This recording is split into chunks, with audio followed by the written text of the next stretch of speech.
Subscribe to our channel by clicking the subscribe button. Click the bell button and enjoy the latest uploads from our channel. Now student सीधा question 10. Question 10 क्या है देखते हैं. Question 10 is a motorcyclist start from the rest. क्या करता है? Rest से start करता है. Reaches the speed of 10 metre per second. और अपनी स्पीड क्या कर देता है? 10 metre per second.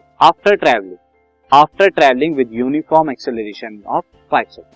Uniform acceleration of 5 second में वो जो है स्पीड रीच करता है 10 मीटर पर सेकेंड.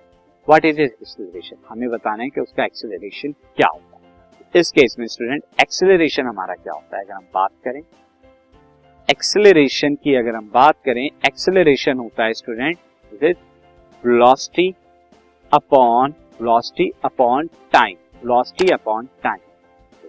और ऐसा तभी हम लगाएंगे फॉर्मूला जब कोई चीज स्टार्ट करती हो रेस्ट से.